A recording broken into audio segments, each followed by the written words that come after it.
Veja no ICL Notícias, segunda edição. Dino na batalha contra a corrupção. PF faz operação contra a ex-assessora de Arthur Lira ligada à gestão de emendas e revela escândalo do orçamento secreto. Humilhação para a família Bolsonaro. Governo Trump retira Alexandre de Moraes e a esposa dele da Lei Magnitsky. Constituição é para ser cumprida. Por unanimidade, primeira turma do STF confirma a cassação de Carla Zambelli. O ICL Notícias, segunda edição, está no ar.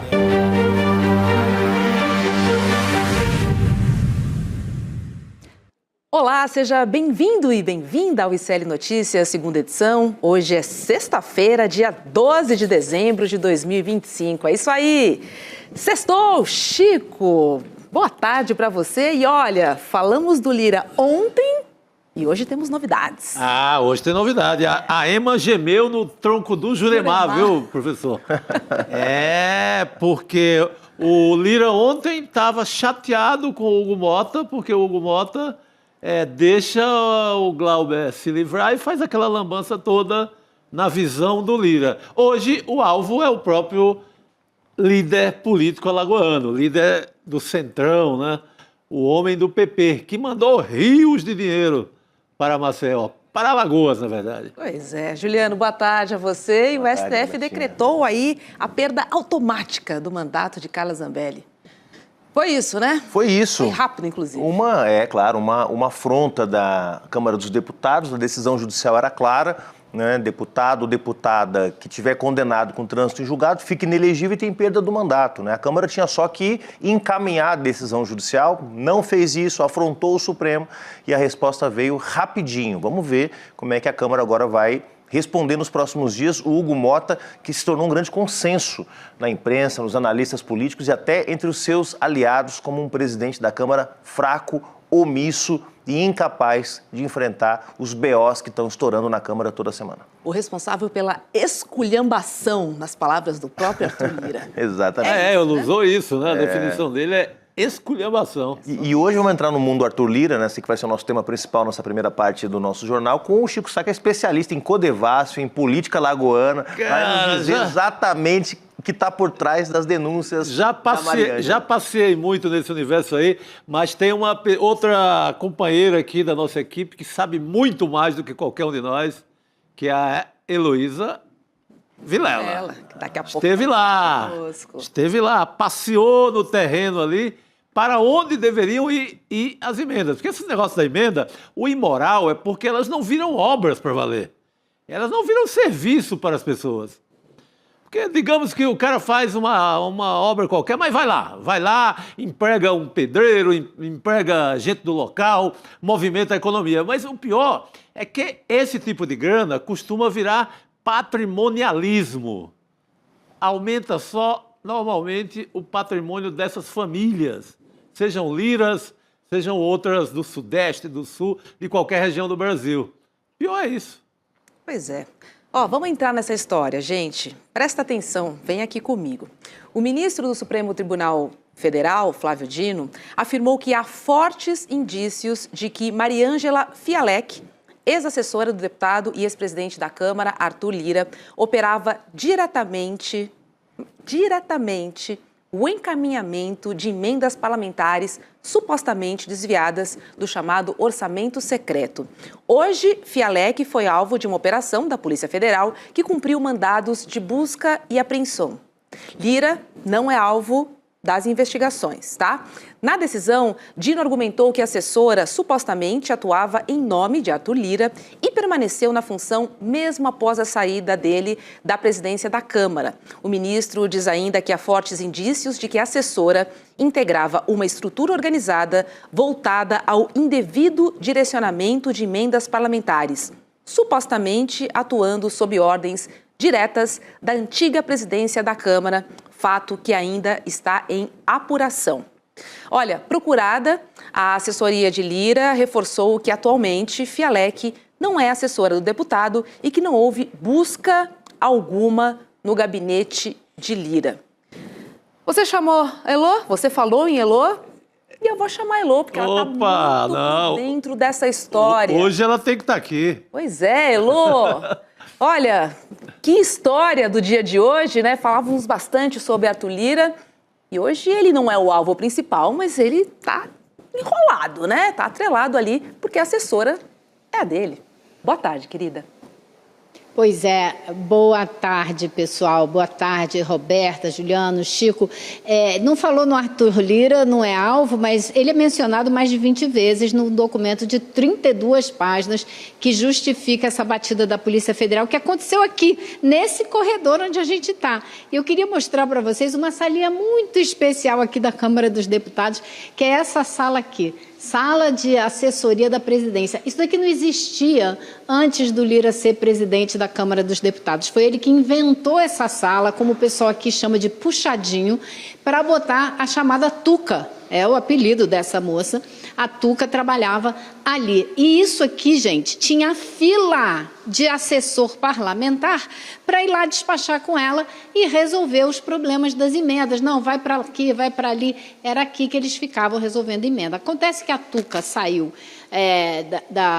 Saiu não, né? Não é mais assessora do Lira, mas ela continua sendo a assessora principal do Partido Progressista, que é o partido do Lira, e continua sendo a pessoa que organiza, digamos assim, as emendas. Eu acho que tem duas coisas importantes para a gente falar nessa história. Primeira, com essa batida de hoje aqui na Polícia Federal, o ministro Flávio Dino está puxando um fio, que é o fio fundamental para mostrar, investigar, levantar o que foi o escândalo do orçamento secreto e como ele ainda se perpetua aqui no Congresso Nacional. E a segunda coisa que eu queria dizer para vocês é o seguinte: essa moça, a Tuca, ela tem uma filha pequena, ela passou o dia hoje com duas amigas dentro de casa, apavorada com o que está acontecendo.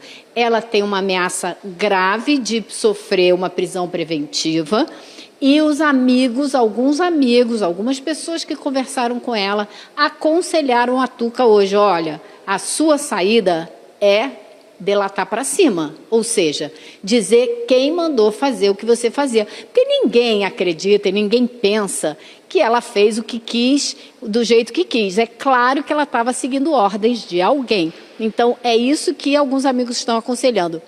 Diga logo para a polícia quem é que mandou você fazer o quê e quando, porque assim você diminui a sua participação, porque você foi seguir ordens, né? Essa é a melhor defesa dela. Vamos ver o que essa moça vai fazer. Pois é, Tuca. Pensa no Mauro Cid. Olha como ele se deu bem. Deixa eu trazer informações sobre a Mariângela Fialek, que é a Tuca, que construiu carreira transitando por áreas sensíveis do Estado. Durante o governo Bolsonaro, ela ocupou o cargo no Ministério do Desenvolvimento Regional, então comandado por Rogério Marinho, e lá chefiou a assessoria de relações institucionais. Foi nesse período que ela passou a integrar o Conselho Fiscal da Companhia de Desenvolvimento dos Vales do São Francisco e do Parnaíba, por indicação do próprio Ministério. E aí Tuca permaneceu como conselheira lá até 2023, conselheira da Codevasf. No Legislativo, ela esteve de 2021 até o início de 2024 como assessora técnica da presidência da Câmara, comandada, por Arthur Lira e nomeada também por ele. Atualmente, ela atua na liderança do PP, Juliano. Acho que tem duas questões aí fundamentais que têm a ver com essa batida hoje. Uma questão que, obviamente, é judicial, né? O Brasil inteiro sabe que o Arthur Lira comandava um esquema de determinação, de definição das emendas parlamentares, de aliados, de comissões, de relator, que durante muito tempo a gente conviveu com esse escárnio, que eram as emendas de relator. O relator do orçamento tinha liberdade para definir boa parte das emendas parlamentares por sua própria conta e risco. e os relatores sempre eram indicados, obviamente, pelo presidente da Câmara, que na época era o Arthur Lira. Então, a primeira coisa é isso que a Heloísa trouxe para a gente aqui. Tá puxando um fio que pode ir muito longe. Não foi só o deputado Glauber, que foi um dos deputados que foi ouvido nesse inquérito, o deputado que denunciou o Arthur Lira, né? Não tem nada a ver com a emenda secreta, o Zé Rocha, do PP, que também denunciou. União Brasil da Bahia. União Brasil da Bahia. Conhece gente muito. do Centrão, que está dizendo que, olha, o Zé Rocha disse, olha, eu tinha emenda para indicar e não consegui indicar porque o Lira foi lá e moveu as minhas emendas de um lugar para o outro. O depoimento do Zé Rocha é muito bom. É muito impactante. Então, primeiro tem essa dimensão judicial, mas tem uma dimensão política que eu quero jogar na nossa conversa aqui, que é incontornável. Apenas um dia depois da Câmara dos Deputados afrontar o STF com a não cassação da Carla Zambelli, o STF dá o troco onde dói mais, que é exatamente no esquema do orçamento secreto, esquema que foi comandado pelo Arthur Lira durante o governo Bolsonaro. Eu acho importante também, Juliana, a gente deixar claro que não é um troco assim, já que você fez isso, eu estou fazendo aquilo, né? Só para ninguém se confundir. Claro. Eu sei que não foi isso que você quis dizer. Só para quem está ouvindo não se confundir. Porque são operações totalmente distintas, né? E é uma investigação que vem de longe. O ministro Flávio Dino está tocando esse processo das emendas tem meses. Então, isso vai se adensando e as denúncias vão acontecendo e as prisões podem estar próximas de um ou outro, para ver se denunciam ainda mais gente. Se tem alguém, né, Elô, que tem sido muito rigoroso na investigação, é justamente o ministro Flávio Dino, que essa semana mandou recado dizendo que, olha, eu estou segurando aqui enquanto dá, mas o mundo da política tem que achar uma solução definitiva para esse problema, porque não posso ficar aqui a vida inteira afrontando, né, 300 deputados que se beneficiam da emenda secreta. Então, essa semana ele mandou recado sim. Né, e não faz nada além do que o seu dever, a sua obrigação. Teve, essa semana, desengavetaram o caso, 2 anos na gaveta de algum ministro no Supremo, de uma ação, de um processo, uma investigação contra o Paulinho da Força. Isso sim fica descarado. Agora, o Flávio Dino definitivamente não está fazendo política com esse inquérito. É um inquérito necessário para revelar para o Brasil o que a gente viveu nesses anos de governo Bolsonaro. Né? Exatamente. E o Flávio Dino não foi atendido. Aquela história de que parou o orçamento secreto não é bem assim. Continua. Disfarçado de outras maneiras, um pouco na emendas PIX, um pouco em emenda de bancada, mas continua, o jogo continua, tá rolando da mesma forma. Tem uma página que eu recomendo que chama De Olho em Você.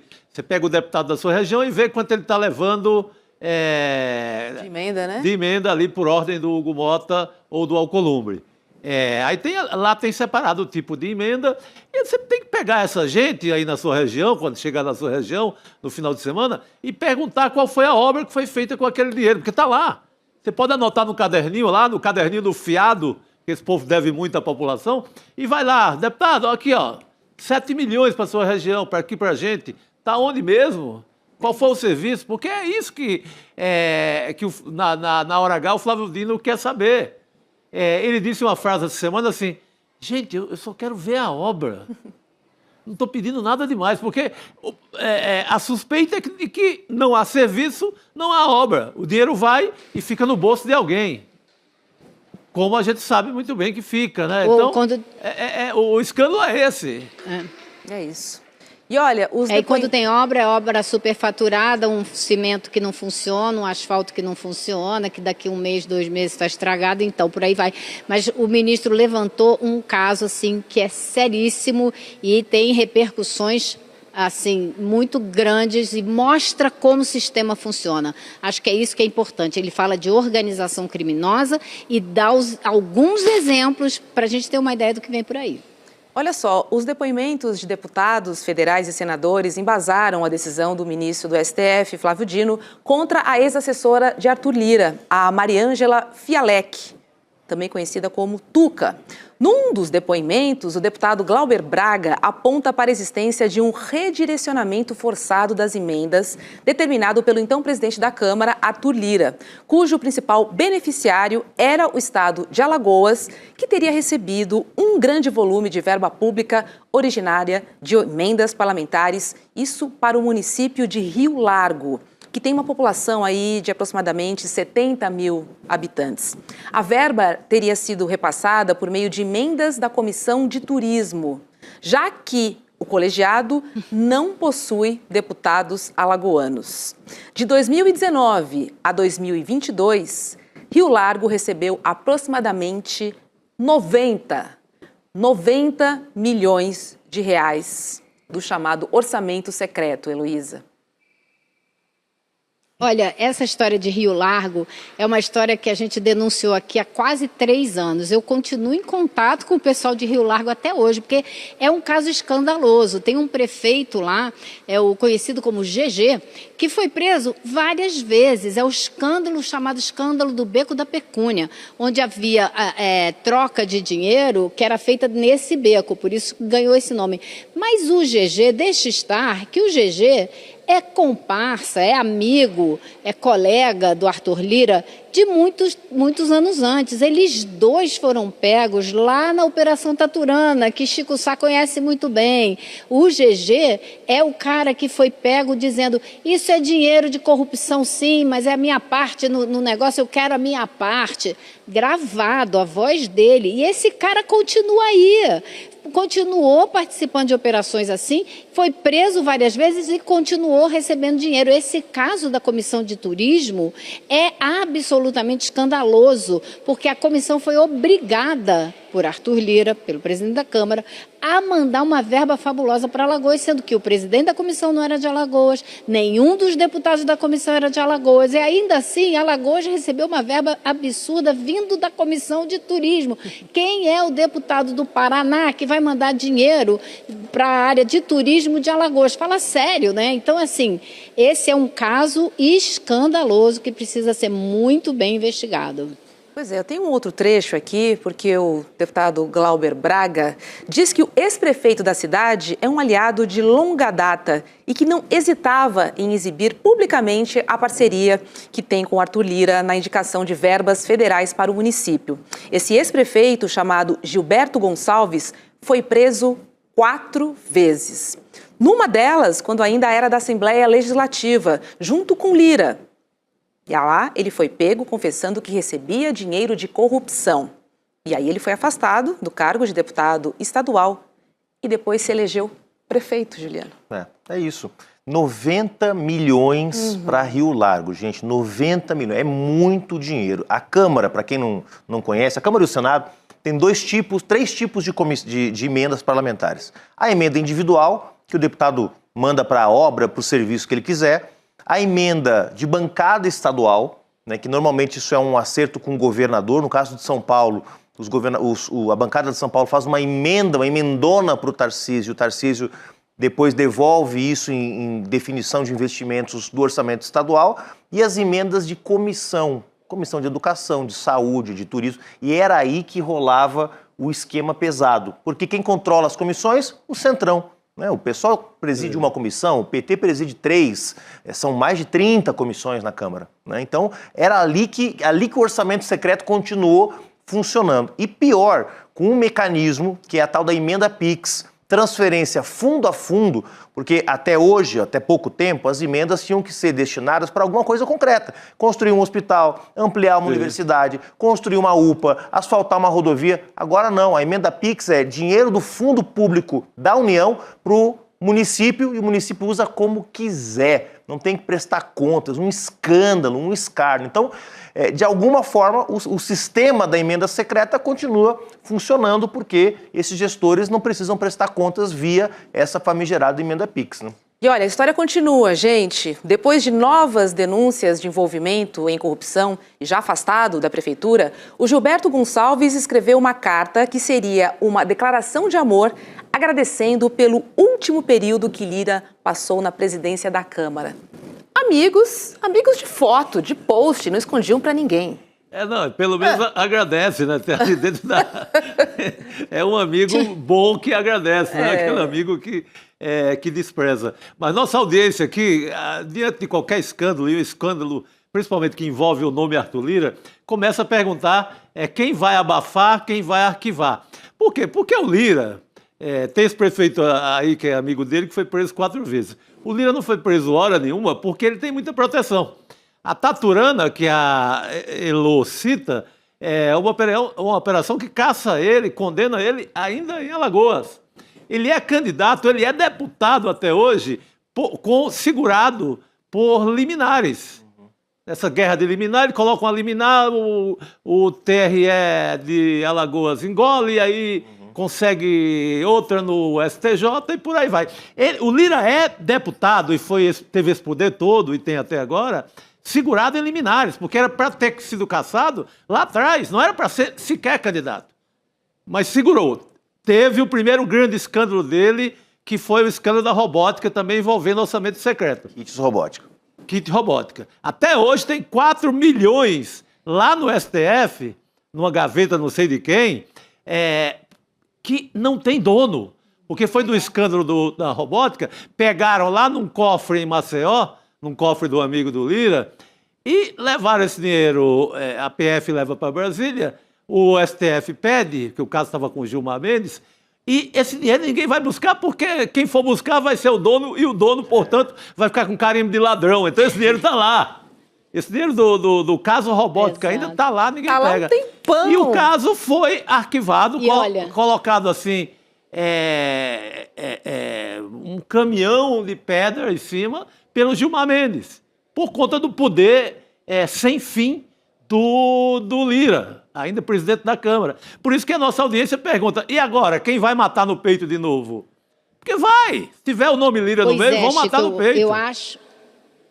Eu não sei. Eu não apostaria todas as minhas fichas nisso, porque o caso, duas coisas. Primeiro, o escândalo do kit robótica foi uma decisão de um ministro do Supremo que engavetou e mandou destruir as provas. O que aconteceu depois disso? A Polícia Federal é louca para pegar o Lira, porque fez todo um trabalho, levantou uma série de evidências e foi tudo jogado no lixo. Então tem muita gente dentro da Polícia Federal que tem sede de voltar a esse caso, de voltar a esse personagem. O que aconteceu naquela época? O caso foi investigado pelas autoridades locais lá em Alagoas. E quando surgiu o nome do Lira, foi enviado para o STF, porque ele tem foro privilegiado no STF. O que aconteceu? Gilmar Mendes disse, não, essa investigação começou com a intenção de chegar no Lira, então já está tudo eliminado, está tudo errado, e engavetou. Acontece que agora isso tudo começou já no STF. E começou com outro ministro do STF que tem outras preocupações, outras relações, outros compromissos, ou nem compromissos tem. Então, eu não apostaria assim 100% das minhas fichas que isso vai até o fim, como também não apostaria 100% de que isso será abafado. Acho que agora a gente tem algumas chances, sim, disso ir adiante, e tem muita gente preocupada, porque esse esquema dessa organização para controlar o dinheiro das emendas dentro da Câmara dos Deputados na mão do presidente não é exclusividade do Arthur Lira. Já houve várias histórias no Senado muito parecidas. Para simplificar, dinheiro da saúde, chega lá o bolo e quem distribui é o presidente, de acordo com a vontade dele. Nem todos os senadores recebem as partes iguais que deveriam receber. Já houve muita reclamação de senador sobre isso. Então, essa ação da Polícia Federal hoje coloca muita gente de orelha em pé, muita gente contra a parede. Vai ser, fundamental o que aconteceu hoje. A gente não tem ainda a dimensão correta da imensidão que foi essa batida e essa decisão do ministro Flávio Dino. E eu vou além, hein, porque essa operação acontecer agora, faltando uma semana para o final do ano legislativo, foi estratégico. Porque se essa operação tivesse sido feita 15 dias atrás, 20 dias atrás, mas não havia sombra de dúvida de que ia ter pauta-bomba, porque o Lira, quando está amedrontado, ele reage com agressividade, reage com desproporcionalidade, ia botar, através do seu fantoche Hugo Mota, para votar um pacote de maldades contra o povo brasileiro, pior do que esse que foi votado nos últimos dias. Porque esse protege bandido, protege golpista, protege gente canalha, mas não abre rombo fiscal no governo, não cria pauta-bomba para o governo. Se essa operação tivesse acontecido um mês atrás, vocês iam ver o inferno que teria sido o mês de dezembro, pior do que foi. E olha que foi um mês difícil pra caramba. Sim, não, você tem razão, ainda mais com o Hugo Mota fragilizado, o Arthur Lira ia montar ali no pescoço dele e ia fazer o que bem quer. Ele estava, de ontem para cá, antes desse escândalo que a gente tem conhecimento hoje, o Lira estava colocando o guincho lá no pescoço do Hugo Mota. Ali, a partir de agora, sou eu de novo aqui na parada. Fica aí só de forma figurativa. Porque ele não engoliu o fato das trapalhadas, né, do Hugo Mota nas últimas semanas. E olha, Elô... É porque o Hugo Mota não entregou o prometido, né? Não entregou o acordo, ele não entregou a cassação da Carla Zambelli, que era parte dele no acordo, ele não conseguiu chegar lá. E eu ouvi hoje que os dois que estão muito mal, né? Estavam muito mal um com o outro desde então, hoje se reconciliaram, se juntaram para conversar, porque agora estão os dois ameaçados, acuados. Então, parece que eles reataram rapidinho para tentar pensar como sair dessa embrulhada. É isso, né? Olha, no outro trecho, gente, o despacho apresenta a foto de uma das anotações da Tuca, evidenciando o desapego à formalidade do orçamento secreto. As anotações mencionam um pedido do deputado Júnior Mano, do PSB do Ceará, para a transferência de emendas de uma cidade a outra do estado. Essa foto que a gente está vendo aí, ó, tem a anotação dela. Gente, o Flávio Dino... Olha só. Roberta, você sabe o que o Flávio Dino falou dessa foto? Ele diz que essa foto mostra o descaso, como que eles brincavam com dinheiro público, fazendo uma conta assim que parece conta de padaria, anotada no papel. Ah, não, então tira esse dinheiro desse município e passa para esse outro aqui, sem projeto, sem dizer para que é só o dinheiro. Ah, tira daqui, bota ali, e tudo escrito à mão, e azar, de qualquer jeito vale. É um absurdo você tratar coisa pública dessa maneira. E a foto é muito representativa do que foi, assim, do que é parte desse escândalo. E assim, 1 milhão e pouco, né? Ah, não, muda aqui. Até lembro as duas cidades, porque são duas cidades que eu gosto muito. Aí sairia de Crateús, ali no sertão central do Ceará, e iria para Heriutaba, que é conhecida nacionalmente como a cidade dos garçons, porque tem garçom do Brasil inteiro dessa bela cidade cearense. Cuidado com a Tuca, que a Tuca te pega, lembra disso? Os mais velhos vão entender a referência aqui.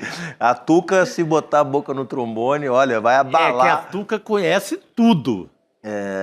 Tudo e mais um pouco. Agora, a fervura da guerra centrão / bolsonarismo, que estão mais juntos do que nunca, contra o STF vai escalar isso para um outro nível. Se essa investigação for para frente, e aí só vai para frente se o Flávio Dino não ficar isolado no Supremo, porque aí o Supremo tem que vir Gilmar, tem que vir Xandão, tem que vir... Né, tem que dar o troco institucionalmente. Claro, porque se o Flávio Dino ficar sozinho bancando esse inquérito, a gente sabe onde vai parar. Vai ser derrotado na turma, vai ser derrotado no plenário. Né? O Arthur Lira, vamos lembrar... foi muitas vezes para o Gilmar Palusa em Lisboa, é amigo dos mesmos banqueiros, era um sujeito que não transitava no mercado financeiro. Quando foi presidente, o André Esteves pegou ele pela mão e levou ele na Febraban, levou ele nos poderosos do país. Hoje, o Arthur Lira, que era um sujeito visto pelo sistema, pelo mercado, pelos bancos, como um vaqueiro, né? Como uma pessoa do interior e tal, agora é um cara que tem conexões muito fortes. Então, a Elô está coberta de razão. Essa investigação pode ir muito fundo, mas o ministro Flávio Dino, não pode ficar desamparado do ponto de vista institucional, porque senão a gente sabe que isso não vai dar em nada. Agora, estávamos falando aqui de uma ideia do Lira voltar à presidência. Talvez ele tenha desistido um pouco dessa ideia, porque ele precisa cuidar dele, né? O Hugo Mota deve estar sorrindo um pouco, porque foi bom para ele. Porque ele seria ejetado ali da cadeira, praticamente, porque o Arthur Lira ia voltar a mandar. Essa é a história que se conta em Brasília. Agora o Arthur Lira precisa... cuidar dele, né? Não, e precisa que o Hugo Mota segure também as coisas, os arquivos, as histórias, porque Não sobra também para ele. Agora, ele não está confiando nada no Hugo Mota. Assim, a situação da Arthur Lira não é nada boa nesse momento, Elô. Olha, ali ninguém confia em ninguém, porque o Arthur Lira vai tentar dividir o prejuízo, sendo que ele nunca dividiu o lucro, né? Então, acho que o Hugo Mota, se tiver 2 neurônios, não vai aceitar metade dessa conta. Agora, se a ideia do Arthur Lira, como muita gente vinha falando aí ao longo dessa semana, era desistir da candidatura ao Senado para se candidatar a deputado e voltar a ser presidente da Câmara, eu acho que esse inquérito, essa investigação, que pode virar um inquérito e pode virar uma ação penal, vai dificultar esses planos, né? Porque vai ter muita gente que, apesar de hoje em dia ele ser um cara poderoso, tem muitas relações e tal, quanto mais se aprofundar essa investigação, mais as pessoas vão querer se afastar dele, porque ninguém vai querer se associar a uma pessoa que está sendo investigada, pode respingar em você. Então ele vai sofrer,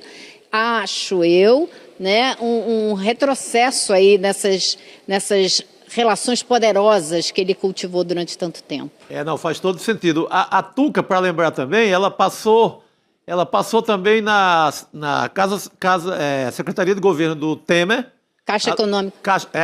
Caixa Econômica Federal, também sob influência do Arthur Lira. Ou seja, ela está na boca do caixa, na hora de dar o despacho ali, ela que faz essa conta de padaria para os caras.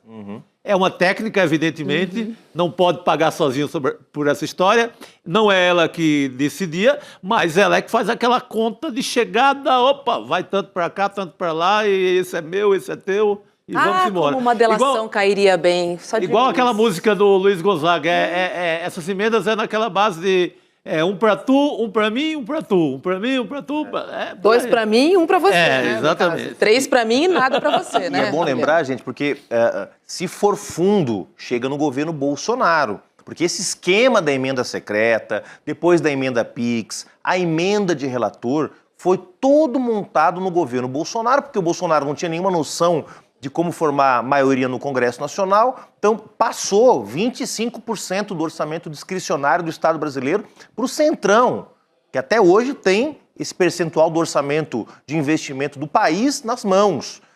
E claro, porque além do esquema das emendas secretas enviadas para aliados na ponta, que superfaturavam, que faziam obras que não existiam, etc., quem liberava o dinheiro? Quem libera o dinheiro é a Casa Civil. Sim. E a Casa Civil do governo Bolsonaro sempre foi, do início ao fim, liderada por alguém do Centrão. Onyx Lorenzoni, depois não sei quem, ou seja, sempre teve alguém muito próximo do Arthur Lira e muito próximo do Centrão liberando essas emendas no governo Bolsonaro. Então, olha, se for fundo, como a Heloísa mencionou aqui, vai pegar boa parte dos caciques do Centrão, dos chefes políticos do Centrão, vai pegar muita liderança política regional vinculada ao Centrão, e aí não é só Nordeste não, pega todas as regiões do país, Sul, Sudeste, Sim. Centro-Oeste, Norte, e pega também gente do governo Bolsonaro. Sim. A gente vai ver até onde esse buraco pode ir. É por isso que eu recomendaria proteção à Tuca, viu, primeiramente. Ela está mexendo... Exato, era isso que eu ia falar. Elô, ela não entregou ninguém, mas... ela é um arquivo daqueles... É arquivo vivo, né? Sem tamanho. Arquivo e aí tá mexendo HD do orçamento secreto. O terabyte. Então, eu acho que isso é um cuidado para ter. Não sei se ela pessoalmente pedia alguma segurança. Agora, para ser muito... Ela devia. Agora, para ser muito honesta também, né? Se for investigar tudo o que aconteceu com o orçamento secreto dentro deste Congresso Nacional, vai pegar muita gente do campo progressista também, e eu acho que a gente tem que dizer isso. Não vai pegar só o Centrão, a direita e a extrema-direita. Vai pegar gente... E eu acho que seria ótimo, porque faria logo uma limpa geral e assustava todo mundo para ver se a gente consegue construir um Congresso, né, mais decente de A a Z. Né? Então, se você olhar emendas PIX, quase todo mundo tem, e raríssimas exceções. E não é para puxar saco de ninguém, não, porque eu não sou filiada a partido nenhum. Mas eu entrei outro dia. Você pegar os deputados do PSOL, você não acha emenda PIX, tá? Na boa, sem querer falar mal de ninguém. Mas isso é um fato, porque eu entrei lá para checar. Então, vai pegar muita gente? Vai. Mas seria ótimo, porque estabeleceria finalmente um outro tipo de relação mais republicana, mais política e menos fisiológica. Vamos chegar a isso tudo? Não sou tão ingênua e otimista a esse ponto. Mas se a gente tirar uma boa camada aí, já vai dar uma melhorada. Ah, seria excelente. Não, e pelo amor de Deus, resolve esse problema um dia, né? E deixa o executivo fazer seu planejamento e governar. Porque isso é um sequestro do orçamento. Não, isso que a Elô falou, quer dizer, aqui mesmo, neste caso, um deputado do PSB, né, do João Campos, da Tabata, quer dizer, e sempre tem um do PSB votando a favor do PL do estupro, votando a favor da PEC da blindagem, sempre tem um do PSB, do PDT, desses partidos, às vezes até do PT, né? Então, assim, olha, é bom, vamos abrir essa caixa preta aí que vai ser bom para todo mundo. É isso. Acho ótimo essa limpeza, mais do que necessária, né, Pelo Elô? amor de Deus, chegou a hora. Muito bom, vamos aproveitar. Mas aí a pergunta que fica aqui no chat é o seguinte: será que o Lira cai? Vamos acompanhar os próximos capítulos. Olha, eu gostei da esperança da Elô. É sempre bom quando um colega tem um contraponto esperançoso. Eu vivo porque a gente precisa de esperança e tal. Mas, olha, quando fala do tamanho do Arthur Lira, pelos benefícios que ele... Cara, um cara que consegue, eleição atrás de eleição, segurado pelo rabo de uma liminar. Porque ele consegue. Então não tem diabo que o detenha. É isso que me leva a ser cético. Sim. Mas a torcida é para que sim. E por tanto tempo, né, Chico? Isso não começou ontem, a gente sabe muito bem disso. Elô, vai descansar. Esse final de semana é seu, se o Xandão permitir. Um beijo pra você, querida. Outro pessoal. Boa noite, querida. Agora o Chico falou uma coisa, quanto maior maior a altura, maior a queda. Quem pensava que o Eduardo Cunha acabaria preso, acabaria denunciado, preso, né, liquidado, fazendo 30 mil votos para deputado federal aqui em São Paulo, não chegando nem perto de ser suplente. Então, vamos ver. E aí você vamos tocou no pai deles todos, né? Ele é a matriz. Papai já dançou. Papai dançou uma vez. Trazendo ele é esse Brandão aqui pra nossa autor roda intelectual, ele é o autor do orçamento secreto, né? O Lira depois dá uma turbinada, mas o Eduardo Cunha que é o dono da patente. É isso mesmo.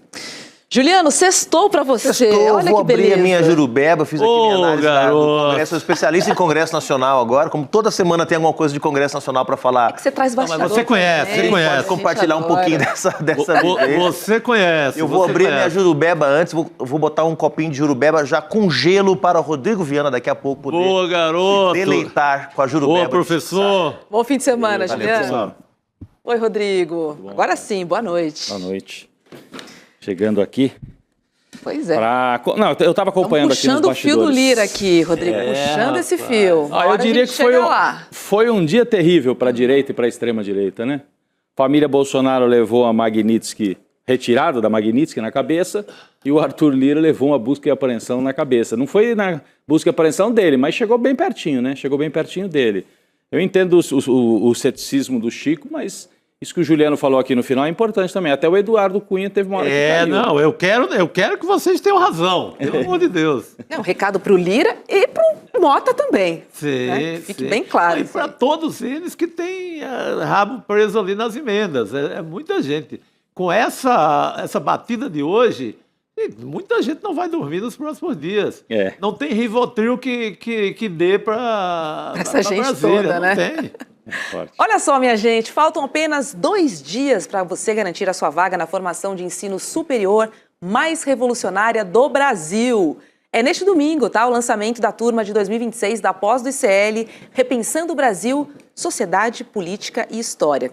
E nós temos uma novidade especial para anunciar, tá?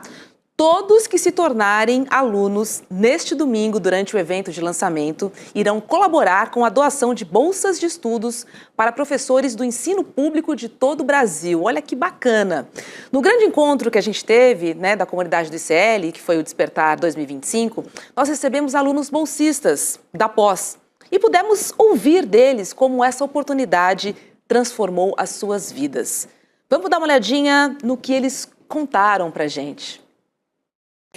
após Repensando o Brasil, ela traz para a gente um banho do que é o Brasil. O Brasil, ele é um banho de pluralidade, de resistência. Coloca os nossos corpos negros, corpos femininos, enquanto potência de resistências e não enquanto vítimas da sociedade. Então saiba que a ajuda de vocês estão transformando vidas que transformam a política. Muito obrigada. E aí eu vi, após Repensando o Brasil, falei, sim, eu preciso repensar o Brasil, eu preciso repensar o Gesiel, eu preciso repensar a minha família, eu preciso repensar, porque quando nós começarmos a repensar a nossa história, o Brasil não foi descoberto, ele foi invadido, mas quando nós pensarmos a nossa história, repensarmos, nós descobriremos o Brasil verdadeiramente.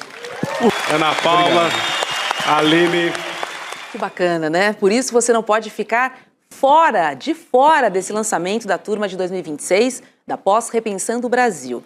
E anote aí, gente, no dia 14 de dezembro, às 8 da noite, tem Eduardo Moreira, Gessé Souza e João César Castro Rocha. Eles estarão aqui no ICL ao vivo para revelar as principais novidades e os principais temas que precisamos repensar em 2026.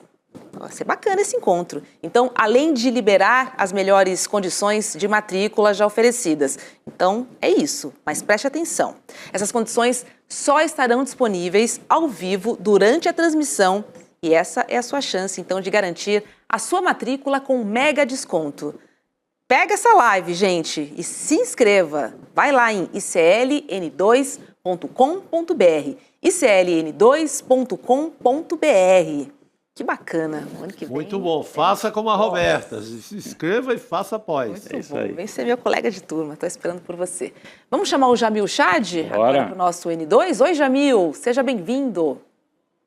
Ô, querida, boa noite a todos. Chico, Rodrigo, boa noite a todos. Jamil, primeira vez que eu estou aqui interagindo com você, depois que a gente teve essa notícia super importante, interessante para o ICL, espero que para você também, tenho certeza que também, que você passa a ser o colunista do ICL, já era comentarista, sim. E o outro pessoal lá que abriu mão do seu talento vai se arrepender, porque você vai continuar tendo um espaço super importante, uma referência, né, para quem não acompanhou, sim. Chico, Roberta, o Jamil passa a ser colunista oficial do ICL. O famoso perdeu o Playboy. Perderam o Playboy, deixaram o Jamil aí, pô, pelo amor de Deus, agora é nosso. É isso aí, bem-vindo também no ICL com a sua coluna. Bem-vindo, Jamil. Obrigado, que sorte a nossa. Obrigado. A partir de janeiro, todos os dias, a minha coluna no site do ICL, e claro, aqui com vocês, claro, com exclusivas, com informação, com análise. A partir de janeiro, todos os dias. Muito bom. Que maravilha, sorte nossa. Isso aí. Pode ir para a esquerda, Jamil, a gente libera, tá bom? Olha só, o governo Trump retirou hoje o ministro do STF, Alexandre de Moraes, e a esposa dele, né, da lista de sanções da Lei Magnitsky. A Lex Institute também foi retirada da lista de sanções que, segundo o governo Trump, atua como holding para Moraes, sendo proprietária da sua residência, além de outros imóveis residenciais. A decisão foi publicada no site do Departamento do Tesouro dos Estados Unidos, mas sem nenhuma explicação do porquê. E pegou, sabe quem de surpresa? Eduardo Bolsonaro. Vamos ver um trechinho da nota que ele divulgou. Olha o que ele diz, ó. Esperamos, sinceramente, que a decisão do presidente Trump seja bem-sucedida em defender os interesses estratégicos dos americanos, como é o seu dever. Quanto a nós, continuaremos trabalhando de maneira firme e resoluta para encontrar um caminho que permita a libertação do nosso país no tempo que for necessário e apesar das circunstâncias adversas.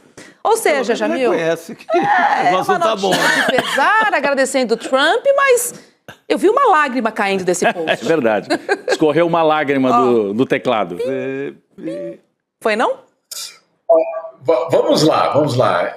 Em primeiro lugar, vamos trazer os fatos aqui. Depois a gente até parte para análise e para quem ganhou e quem perdeu com essa decisão. O que aconteceu? Nós tivemos no começo do mês uma ligação telefônica entre Lula e Donald Trump. E as minhas fontes confirmam que nessa ligação já tinha ficado muito claro para o presidente Lula que algo aconteceria.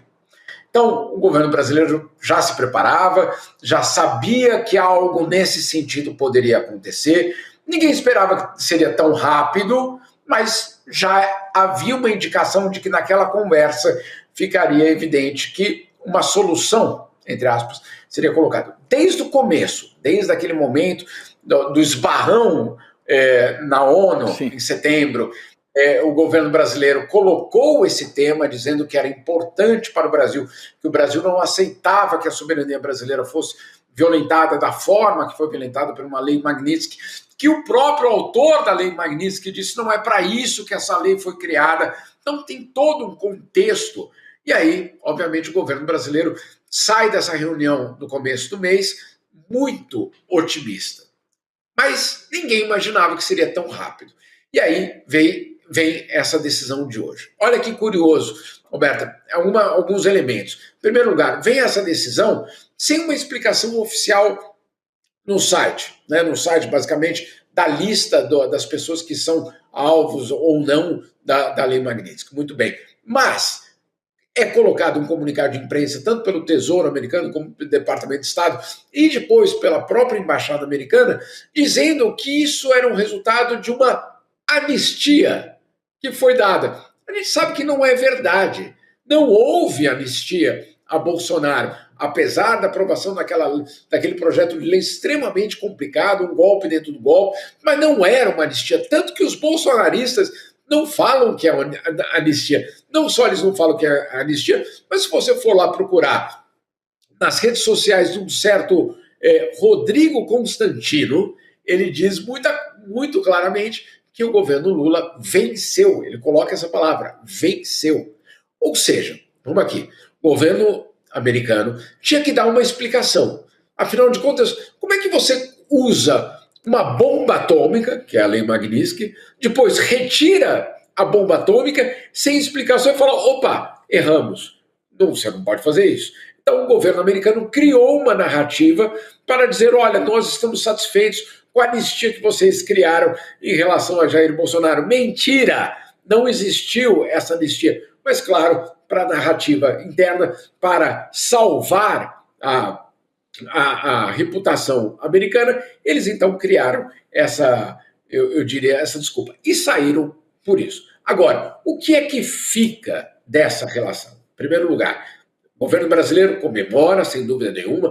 Eu escutei, inclusive, que esse é o dia da vitória da diplomacia brasileira. Então, claro, uma comemoração muito, eu diria, enfática do governo brasileiro em relação a tudo que aconteceu 5 meses depois daquela infame carta de Donald Trump dizendo que ia colocar tarifas. Agora, o que é que resta ainda? Em primeiro lugar, os vistos. Os vistos continuam sendo negados ao ministro Padilha, aos próprios ministros do STF, então ali ainda existe um problema. E o outro problema, as tarifas sobre mais ou menos 22% do valor das exportações aos Estados Unidos, inclusive ao aço. Nisso ainda teremos negociações. Agora, sem dúvida nenhuma, de tudo aquilo que existia há 5 meses, eu diria 85% daquela pauta complicada foi retirada da mesa de negociação. De alguma forma foi solucionada. É o final da história? Certamente não. O governo brasileiro não tem nenhuma ilusão de que em 2026 teremos um ano extremamente complicado com o governo Trump, sim, querendo uma ingerência na eleição brasileira. Não há nenhuma dúvida sobre isso. Mas neste momento, é o momento, primeiro, de comemorar o fato de que nós não entregamos nada, ou seja, não pagamos nada, não cedemos em nada e conseguimos esse reajuste, essa sintonia do governo Trump. Então, em primeiro lugar, é uma vitória sem dúvida nenhuma, e a segunda vitória, que não há como negar, são essas lágrimas que o Rodrigo falava em relação ao bolsonarismo. O bolsonarismo que hoje, nesta sexta-feira, que dia é hoje, Rodrigo? 12 de dezembro, 12, está órfão. O bolsonarismo hoje está órfão de seu apoio internacional, pelo menos no que se refere às expectativas que eles tinham. Pode mudar para 2026, pode haver algum tipo de transformação, sem dúvida nenhuma.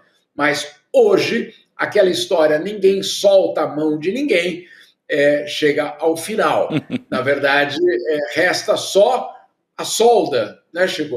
Mas isso é uma outra... Ninguém solda a mão. Ninguém solda. Vão ter que soldar apoios aí. Ó, tem um lencinho aqui, ó, se eles quiserem também. Para chorar. Não, mas eu tava assim, uma questão para o Jamil, não sei se ele vai ter a resposta, que acho que ninguém tem, mas só para a gente pensar junto aqui, Chico, Roberta, todos que nos acompanham. O que o Eduardo Bolsonaro pode esperar para o futuro? Se o Donald Trump soltou a mão dele no episódio do Alexandre de Moraes, soltou no tarifaço, ele vai ser tolerado, a presença dele vai ser tolerada nos Estados Unidos, mesmo que ele seja condenado, porque o ano que vem aí o julgamento dele por tentar interferir no processo aqui no STF. Ele já é réu, vem o julgamento. Não sei se termina até julho e tal. Se ele for condenado, o que a gente pode esperar? Será que o Trump vai literalmente soltar a mão do Eduardo Bolsonaro e falar, vai meu filho, volta pro Brasil, tem que cumprir pena lá. Será que chega a esse ponto ou não? Ou vão dar aquela proteção e deixa ele por ali, como já está o Alan dos Santos, como já está o Constantino? No caso do Alan dos Santos, um foragido, né? O Constantino me parece que não. Mas o que a gente pode esperar em relação à pessoa mesmo do Eduardo e do Ramagem, que também buscou guarida aí, lá nos Estados Unidos, o Jamil? Olha, Rodrigo, isso ainda vai depender, obviamente, isso é uma relação em construção, sem dúvida nenhuma, há muito ainda para acontecer. Eu espero que a gente tenha a compreensão de que isso não é o ponto final dessa história, é obviamente algo fundamental, mas não é o ponto final. Lembrando que aquela estratégia de segurança nacional americana que foi publicada na semana passada fala que, basicamente, traduzindo em português, o Chico vai me entender aqui, acho que todo mundo vai me entender, nenhuma autonomia será tolerada, nenhuma autonomia será tolerada, né, para usar aí uma referência a um outro filme brasileiro bastante conhecido. O que acontece é que em 2026 nós teremos, obviamente, um momento chave nessa relação. Será que Donald Trump vai dizer eu estou satisfeito e confortável com Lula no poder e por mais 4 anos, ou eu vou ainda assim apostar em um outro nome que possa, obviamente, ser alguém mais confortável para a minha relação no hemisfério, um hemisfério que eu considero agora como meu, como influência minha, e que na estratégia de defesa nacional americana fica absolutamente claro que toda nudez será castigada. O que quer dizer isso? Não queremos nenhum país na América Latina com autonomia em relação a nós ou com uma aliança com potências estrangeiras, e aí principalmente China. Então, esse é um momento chave. Qual pode ser o destino de Eduardo Bolsonaro? Claro, um prêmio de consolação, ficar nos Estados Unidos. Isso pode ser, basicamente, a solução, vamos dizer assim, a essa equação. Agora, eu tenho visto ele viajando muito, Rodrigo, para locais, né? Israel, Bahrein, El Salvador. Eu mesmo escrevi uma matéria, há um tempo eu escrevi uma matéria, quando o governo Bolsonaro ainda existia, o governo Bolsonaro abriu uma embaixada no Bahrein sem diplomatas. Não são 100 diplomatas, com a ausência de diplomatas. 0 diplomatas. Por quê? Para quê? Para justamente não ter nenhum funcionário público vendo o que eles não queriam que ninguém visse. Ou seja, tem muita coisa ainda que a gente pode, obviamente, ter preocupação em relação a 2026. Mas, neste momento, o que nós temos? O fim da Lei Magnitsky, que é algo fundamental, uma tentativa do governo Donald Trump de criar uma narrativa interna para o público americano, dizendo, olha, nós retiramos aquela bomba atômica, mas foi porque eles cumpriram, basicamente, o que a gente queria, que foi dar anistia a Jair Bolsonaro, que a gente sabe que não é verdade. E aí nós temos, claro, uma relação em construção entre Lula e Donald Trump para, eventualmente, solucionar ainda esses 22% de tarifas sobre 22% das exportações brasileiras e, claro, os vistos ainda a diversos atores da política nacional. Vamos aguardar e ver, mas, sem dúvida nenhuma, é um dia que é uma sexta-feira, eu diria, triste ao bolsonarismo. Para eles. Que tristeza. Enquanto eles choram, né? A gente vai comemorando. Dudu, fica nos Estados Unidos, tá tudo bem, tá tudo bem. Jamil Chad, sextou, obrigada, viu? E a gente se encontra aqui no ICL. Obrigado. Sextou, sem dúvida nenhuma. Só para completar uma coisinha, Humberto, se você me permitir. Claro. Quando a gente escuta a extrema-direita dizendo que existe uma aliança profunda em relação ao Donald Trump, em relação à extrema-direita mundial, eu insisto e eu insisti isso desde o começo. O Chico é aqui prova disso. Governos não têm amigos, governos não têm simpatias, governos têm interesses. E o governo americano é mestre nesse princípio. O governo americano tem interesse em outros locais, em outros países, em outras economias. Quando esse interesse muda, quando há um outro interesse maior, quando o prejuízo de um lado é maior, ou quando ele se dá conta que ele pode ganhar de outra forma, não há lealdade que absolutamente possa segurar. A extrema-direita descobriu que Donald Trump não faz esse papel de, vamos dizer assim, de protetor final de toda a extrema-direita mundial. Ele é, acima de tudo, um americano protegendo os interesses dos Estados Unidos e dele mesmo. Quando não interessa mais aquela figura que nunca interessou, vamos ser claros aqui, Jair Bolsonaro nunca foi o ator que ele pretendia ser. Quando ele não interessava mais, foi lavada a mão e foi largado esse personagem, que é o que nós estamos vendo.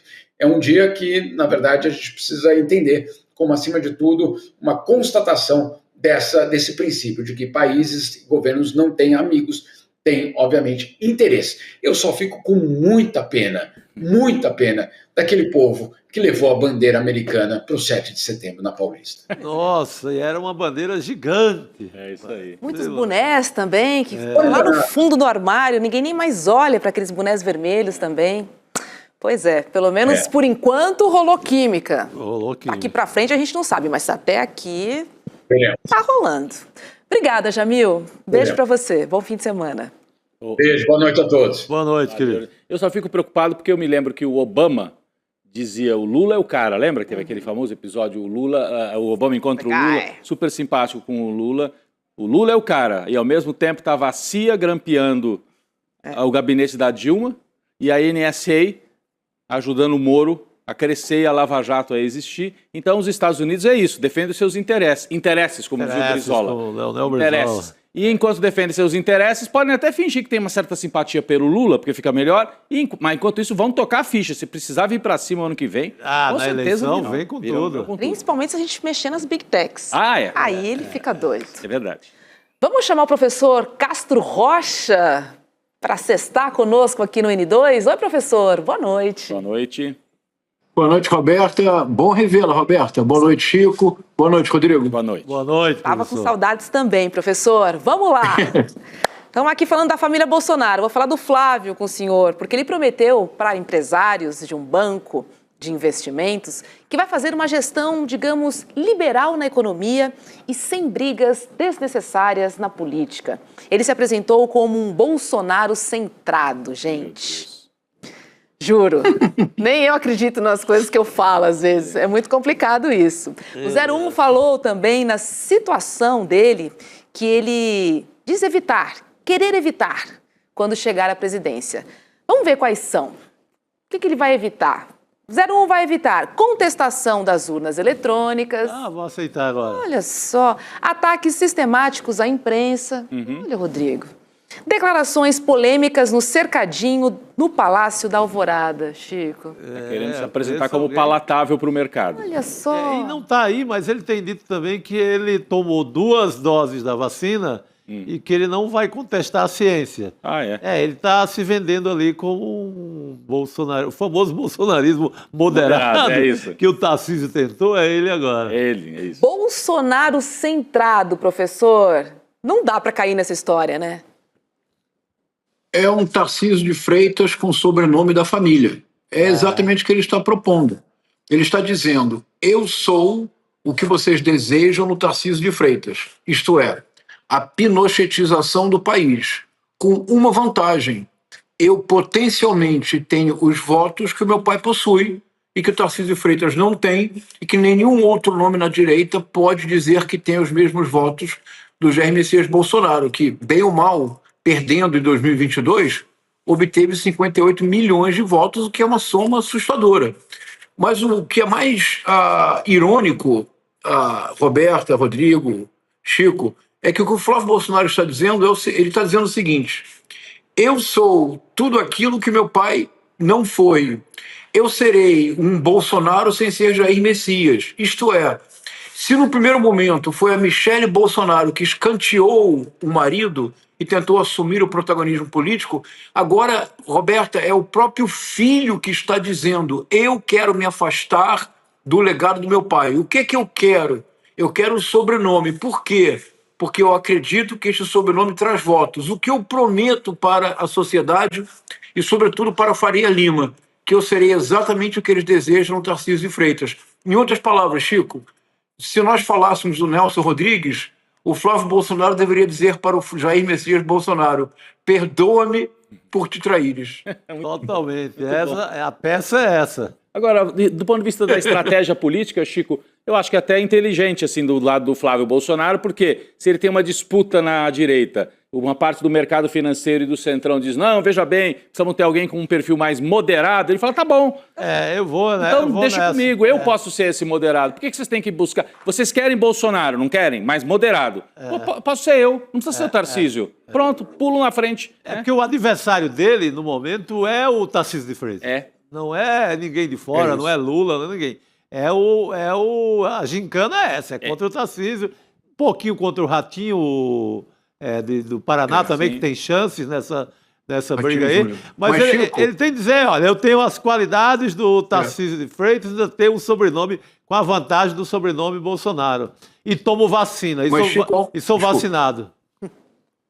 Chico, há um problema que ele não está mencionando, que nessa lista que ele faz é a lista de sonhos do Flávio Bolsonaro, se apresentando como o receptor de votos moderado. Mas há um problema muito concreto na campanha presidencial do Flávio Bolsonaro. Há o problema da rachadinha, que segue em aberto na Justiça do Rio de Janeiro. Há o problema dos imóveis comprados com dinheiro vivo. O grande operador financeiro da família Bolsonaro tem nome próprio, é Flávio Bolsonaro.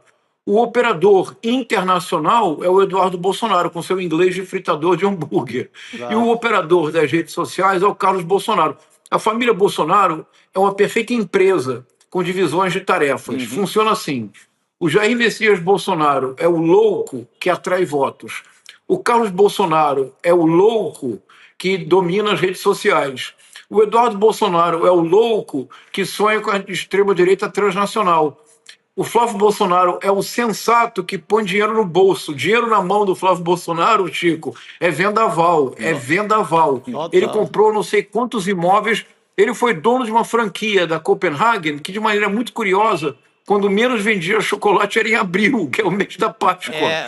Ele não tem como explicar que ele comprou uma mansão, diz ele, de 6 milhões de reais em Brasília, mas que ele foi registrar em Taguatinga, num cartório minúsculo, praticamente inexistente, porque ele esperava que ninguém descobrisse. O valor de mercado da mansão, que ele diz ter pago 6 milhões, ao que se diz, é algo em torno de 12 a 14 milhões de reais.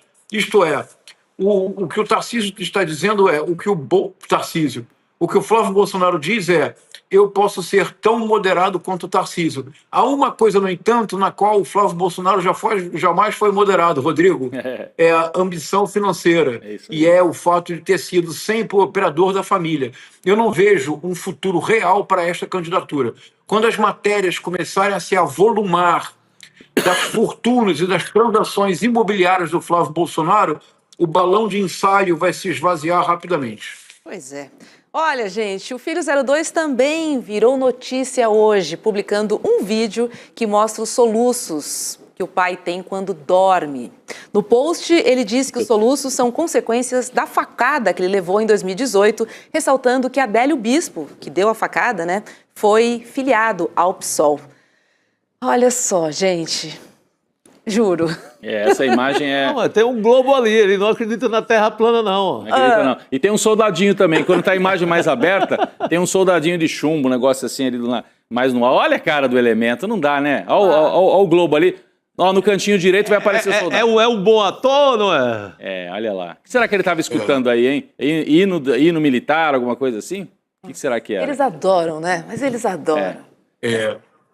Olha, Roberta, se a produção conseguir agora, ela poderia procurar uma imagem de um pintor renascentista italiano, mestre da perspectiva, chamado Andrea Mantegna, que tem um famoso Cristo, que é exatamente essa imagem.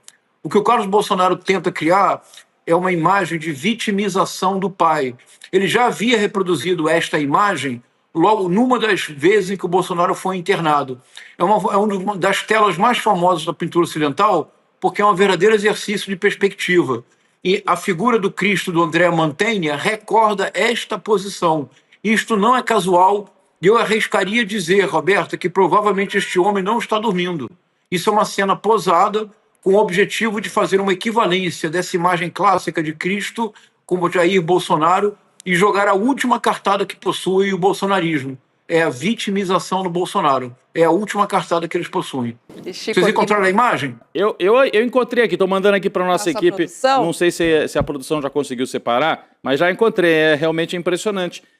Da onde vem essa... Aqui, ó. Da onde que vem esse tipo de coisa? Certamente não saiu da cabeça do Carluxo. A vitimização, sim, mas usar essa imagem, né, que dialoga com um certo inconsciente coletivo aí, ocidental, isso, não é? Essa imagem, Rodrigo, o André Mantegna foi um dos grandes pensadores da perspectiva no Renascimento. É um pintor fantástico.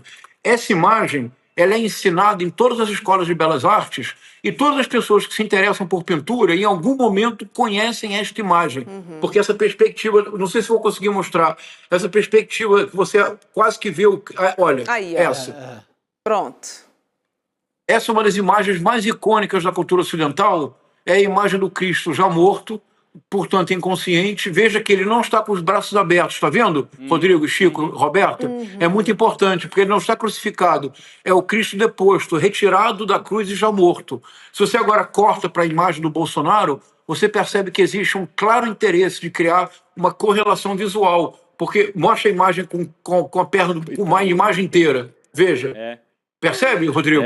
Eu fico com uma pena do pintor renascentista. Eu fico com uma pena do pintor renascentista. Mas será que eles conhecem o pintor renascentista, professor? Cá para nós aqui. Roberto, essa imagem do Mantegna, algumas pessoas podem não saber que é do André Mantegna, mas, por exemplo, o Salvador Dalí pintou um Cristo idêntico ao do Mantegna, moderno. Então é uma imagem que faz parte do inconsciente coletivo. Ainda que muitas pessoas não possam associar ao André Mantegna, que se não conhecem o André Mantegna, conhecem a imagem. O impacto da imagem é o impacto da vítima, injustamente colocada numa posição porque ele sofreu uma facada.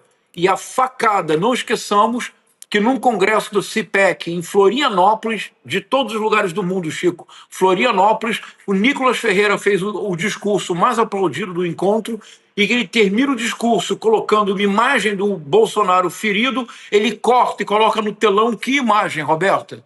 A imagem do Cristo. Então essa tentativa de associação, ambos foram vítimas em favor da humanidade do Brasil. É uma tentativa de apelar para o inconsciente coletivo das pessoas. Olha, tem um comentário aqui no chat da Roberta Costa dizendo: vídeo de dentro da cela. Pode? Não, mas foi gravado antes. Foi gravado antes? Foi gravado antes. Eu acho que é em casa. É do período da prisão domiciliar. Até o Carluxo, na postagem, diz isso. Ele diz na postagem que ele gravou... É velho, E que ele nem pretendia usar, sabe como é que é? Mas que nesse momento ele vai usar. Até porque eles estão pedindo, nesse momento, né, nessa semana... Estão pedindo que ele saia da PF para fazer uma cirurgia. E o Alexandre de Moraes, de maneira muito correta, está pedindo uma junta médica para ver se o Bolsonaro precisa sair da cadeia para ir para porque o Alexandre de Moraes constatou que nos exames que ele havia pedido também não há nenhuma observação em torno disso. Pois é. Então por que agora de novo voltou a cirurgia? Então uma junta médica vai lá avaliar. E não pode ser médico do Bolsonaro, médico de casa, tem que ser um médico independente. Sem dúvida. Agora, eu chamaria a atenção para o fato de que o Cristo, né, assim, a essa altura estaria morto. Então, ele está quase que matando o Jair e pedindo que ele ressuscite. Né? É isso, mais ou menos isso, né? Já está lidando com ressuscitar. Isso. Por isso mesmo, Rodrigo. Politicamente, vocês concordam que, inelegível por 8 anos, politicamente, o Jair Messias Bolsonaro está, por assim dizer, politicamente sepultado. É isso. Perfeito. O que se trata agora é de ressuscitá-lo, que é a vitória maior do Cristo, é a ressurreição. É muito ardiloso, na verdade, é muito ardiloso a maneira como trabalha a extrema-direita. Pois é. E agora, professor, vamos traçar um paralelo das estratégias da extrema-direita com a peça Ricardo III, de William Shakespeare?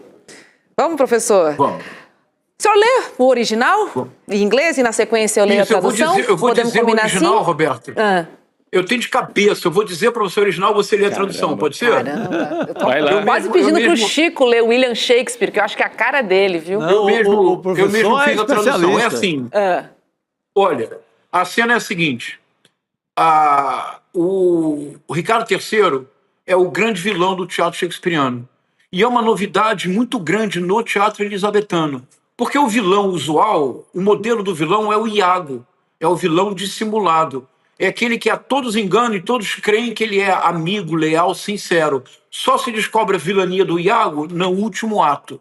Em Ricardo III, Shakespeare ousou, Roberta, e a minha intuição é que ele antecipou o mundo que nós vivemos no século XXI.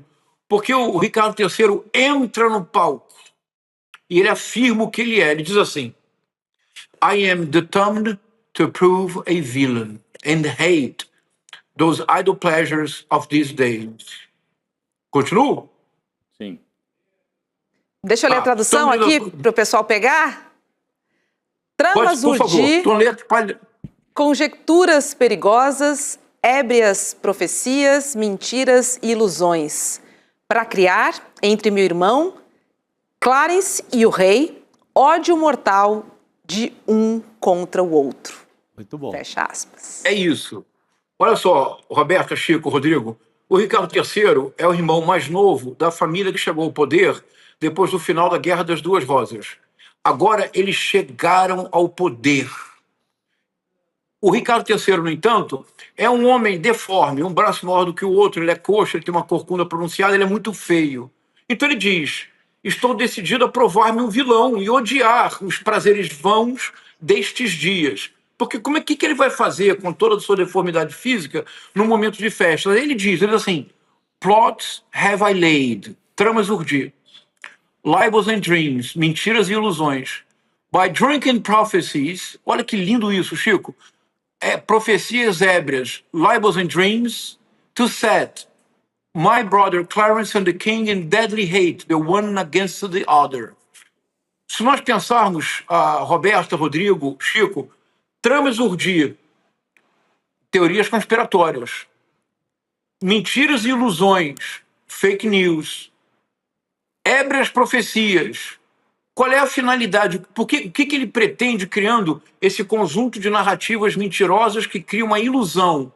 Ele pretende gerar ódio mortal entre o irmão dele, Clarence, e o rei. O rei também é irmão dele. Então ele anuncia ao vivo, direto, na primeira cena do primeiro ato, todas as vilanias que ele praticará. E, Roberta, ainda assim ele chega ao poder. Não existe disfarce, não há dissimulação, não há nada que não permita que o público saiba, desde o primeiro momento, quem é Ricardo III. Agora, Chico, eu pergunto, no século XXI, Donald Trump, Nayib Bukele, Javier Milei, Jair Messias Bolsonaro ocultam o que eles querem fazer? Disfarçam as suas intenções? Dissimulam os seus verdadeiros propósitos? Nós vivemos hoje na era de Ricardo III. Pois é, muito professor. bom. Muito bom, muito bom. Tem mais um trecho aqui, ó, que é do sociólogo Antônio Cândido, com o ensaio O Direito à Literatura. Vou ler aqui, ó. É verdade que a barbárie continuará até crescendo, mas não se vê mais o seu elogio, como se todos soubessem que ela é algo a ser ocultado e não proclamado. Sob este aspecto, os tribunais de Nuremberg foram um sinal de tempos novos, mostrando que já não é admissível a um general vitorioso mandar fazer inscrições dizendo que construiu uma pirâmide com as cabeças dos inimigos mortos. Fecha aspas, professor. Vamos lá, como é que eu vou associar as duas coisas? Por que é que nós voltamos à era do Ricardo III? Da vilania ostentação, do vilão que não tem vergonha de dizer os seus propósitos. Esse ensaio do Antônio Cândido, Roberta, é um dos ensaios mais importantes da cultura brasileira. Ele é de 1988 e foi uma palestra que o Antônio Cândido fez para tentar influir na Constituinte. Olha que bonito, Roberta. Ele tinha uma ideia dos direitos elementares da dignidade da pessoa humana: saúde, educação, trabalho, lazer, residência. Haveria mais um direito que seria tão importante quanto esses, tão essencial quanto morar, se alimentar, se educar, ter saúde. Seria o direito à literatura, isto é, o direito a contar a própria história, o direito, Roberta, a ter a própria voz. Mas de onde vinha este direito? Dizia o Antônio Cândido que após a Segunda Guerra Mundial, depois do trauma causado pela revelação do Holocausto dos tribunais de Nuremberg, as pessoas não tinham mais coragem de assumir preconceitos publicamente. As pessoas já não tinham coragem de tentar diminuir o outro publicamente, que a Segunda Guerra Mundial teria marcado um avanço profundo nos direitos humanos. Roberta, o mundo inaugurado pelo século XXI é um retrocesso tremendo. Hoje, ninguém tem medo de dizer coisas terríveis. Hoje, na União Europeia, se discute a possibilidade da criação de centros de repatriação. Quer dizer o seguinte: se chegarem a imigrantes de países pobres, especialmente de países africanos, o que os países da União Europeia farão? Criarão, Roberta, centros de repatriação, campos de concentração para decidir o que fazer com as pessoas e, na maior parte das vezes, para repatriá-las para os seus países. Hoje, o Donald Trump não tem nenhum pudor de afirmar que os Estados Unidos são superiores a outros países. Hoje, o Jair Messias Bolsonaro não teve nenhum constrangimento numa live de imitar uma pessoa morrendo afogada em falta de ar. Hoje, o Javier Milei não tem nenhum pudor de fazer as afirmações absurdas que faz. Perdeu-se o pudor. A barbárie avança porque, ao contrário do mundo que foi inaugurado pelo fim da Segunda Guerra Mundial, hoje todos se dão o direito de celebrar e elogiar a barbárie. Só neste mundo pode haver uma era de Ricardo III. Muito bom. Excelente, professor. Que bom você estar com o senhor, professor. Vou dar uma notícia, tá? Você é sua aluna no curso de pós do ICL, só digo isso. Não vejo a hora. Que bom, que privilégio, Roberta. Muito bom, fico feliz. Obrigada, professor. Boa noite. Obrigado. Até Bom lá. fim de semana. Boa noite, meu cara. Todos nós. Olha, vamos falar sobre Donald Trump novamente, mas vamos falar com o nosso correspondente, né? O correspondente da Telesur, na verdade, o Nátio Lemos. Oi, Nátio, boa noite, seja bem-vindo. Boa noite. Boa noite.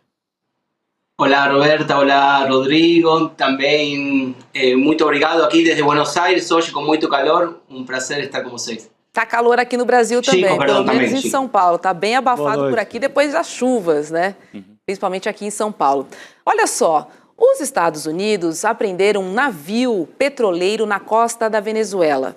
E aí o governo Trump afirma que a embarcação é usada para transportar petróleo sancionado da Venezuela e do Irã numa rede ilícita de transporte que apoia organizações terroristas estrangeiras. A operação foi gravada e publicada nas redes da procuradora-geral, a Pamela Bondi, ou Bondi, talvez. Quando questionado por repórteres sobre o que os Estados Unidos fariam com o petróleo apreendido, Trump respondeu que os Estados Unidos pretendem ficar com tudo. Já o governo de Maduro acusa o governo Trump de pirataria e roubo. São essas imagens que a gente está vendo aí, Nacho. Que história estranha, né? Exato, eu estava escutando faz alguns minutos na transmissão do ICL como falavam que ninguém tem medo agora de falar o que seja, qualquer coisa. Primeiro começaram falando da guerra contra o tráfico de drogas, do narcoterrorismo, entre aspas. O que a gente viu explicitamente agora é que os Estados Unidos querem o petróleo da Venezuela, que é uma questão energética, que Estados Unidos está olhando para o resto do continente como se fosse próprio, e essas são as ações que estão levando para frente. O que aconteceu já é uma jogada explícita de uma política invasiva, de uma política de controle sobre o Mar Caribe, mas interrompendo o traslado dos commodities da Venezuela. O presidente Nicolás Maduro falou que essas ações interromperam y secuestraron, robaron un navío que era civil, que es un navío particular y que es un crimen cometido por los Estados Unidos. También teve razões da China, teve razões da Rússia, do Irã. É uma questão geopolítica. Já não só é um problema nosso do Sul América, do Caribe, do Brasil, que faz uma fronteira de mais de 2.200 quilômetros com a Venezuela praticamente, sino que também é uma questão geopolítica porque Venezuela tem as maiores reservas de petróleo do planeta e porque é um eixo do xadrez geopolítico global. Então, nesse sentido, tem muitos países preocupados com as ações que estão levando para frente os Estados Unidos no Mar Caribe. E me parece que é assim, uma declaração explícita de que nós entramos numa fase, né, em que as zonas de influência, as áreas de influência de cada uma das superpotências são controladas por elas sem nenhuma mediação, né? A gente já tinha visto isso na Rússia em relação à Ucrânia, a China em relação a Taiwan e os Estados Unidos aqui. A visão de que a América para os americanos, como eles diziam lá no século XIX, voltou, né? O Big Stick é debaixo de porrada, literalmente, que eles vão impor a sua vontade. Entendendo que nessa disputa geopolítica entre as potências, a América deve ficar completamente alinhada com os Estados Unidos. Aí o Brasil, a Colômbia, o México são pontos, e a Venezuela, claro, além de Cuba, são pontos ainda e que o Donald Trump precisa vencer para colocar para frente essa política. E, Chico, e assim, é quase que um ensaio, né? Porque o Trump tem falado de ocupar militarmente a Venezuela. Sim. Ocupou um navio. É um ensaio, é para ir normalizando também, né? Antes havia aquela matança a pescadores em lanchas, acusados de serem narcotraficantes, né? Também já... Antes teve aquele festival de mortes também. Sim, mas agora perderam, né, Nacho? Perdeu-se a vergonha, quer dizer, não vão mais bombardear e acusar de narcotraficante. Vão tomar o petróleo mesmo. Daqui, o petróleo é meu. Não direto já, né? E me lembram que os piratas britânicos faziam também lá no passado, né? Com galeões espanhóis, portugueses e tal, que iam para a Europa. E aí os piratas ingleses ficavam com o ouro, com a prata que estava seguindo para a Europa. Então, do meu ponto de vista, uma prática de pirataria aberta, né, no Mar do Caribe, não é isso? Exato, parece que não foi suficiente, mataram 87 pessoas, não sabemos se narcotraficantes, porque não passaram por julgamento essas pessoas. Então, a gente não consegue ter uma avaliação sobre isso. O certo é que tem pescadores, também tem denúncias de pessoas que estavam pescando, que fueron asesinados por los Estados Unidos, mortes extrajudiciais que no tienen ningún apelo a las leyes internacionales. Un punto importante que ya venía falando Brasil muchas veces, su presidente Lula, inclusive sobre las mudanzas necesarias en el Consejo de Seguridad de la Organización de las Naciones Unidas. No está aconteciendo nada, aún no está reagiendo ni con las mortes que causaron los Estados Unidos no Mar Caribe, ni agora também com esse roubo de um navio petroleiro da Venezuela. Nem com Gaza, né? A ONU está deixando a desejar já há muito tempo, Nacho. Essa é a verdade. Obrigada, viu? Bom final de semana para você.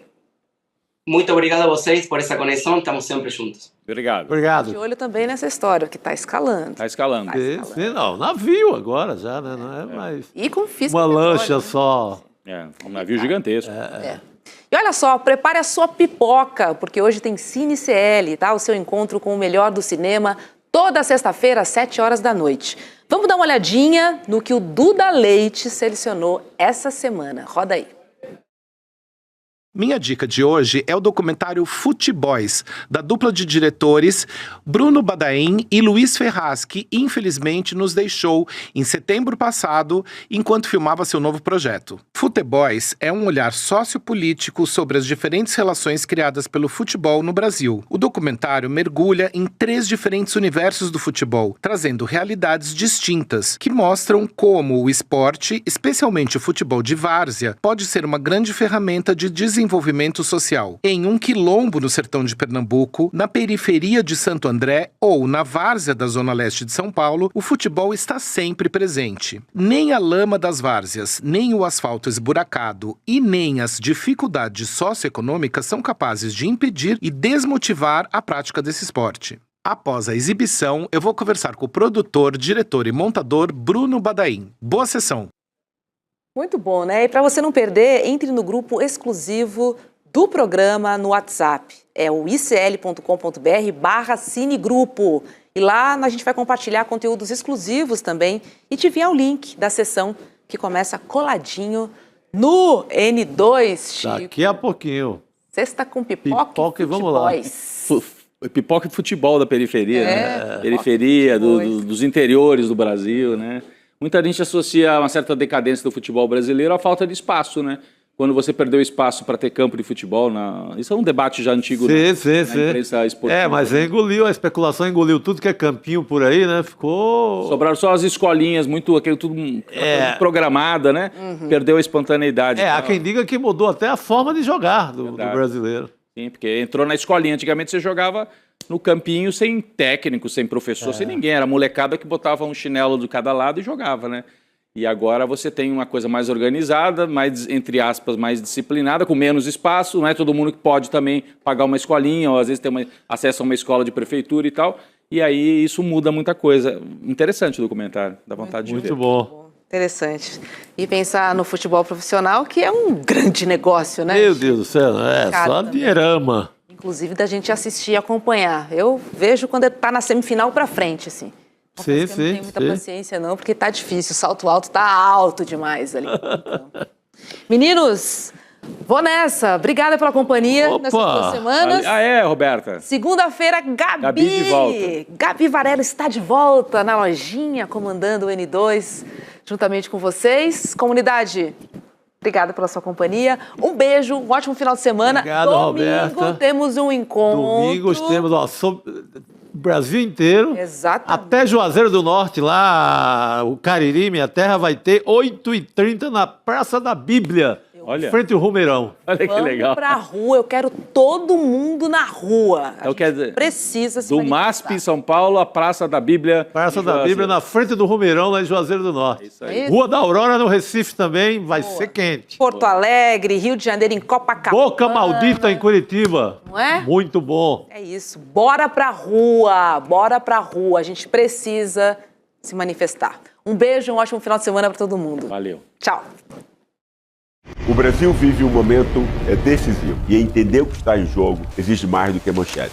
As decisões que moldam o país vêm de uma longa trajetória de desigualdade e de concentração de poder. Para compreender o presente e agir com consciência, é preciso olhar para a história e as estruturas que formaram nossa sociedade. Pensando nisso, nasceu o curso de pós-graduação do ICL, da FESC, SP, Repensando o Brasil, Sociedade, Política e História. Um programa reconhecido pelo MEC, voltado a quem quer pensar o Brasil com profundidade e rigor intelectual. Vai acontecer o lançamento da nova turma da Pós no dia 14 de dezembro, às 8 horas da noite. Entender o país é o primeiro passo para construir o futuro com consciência.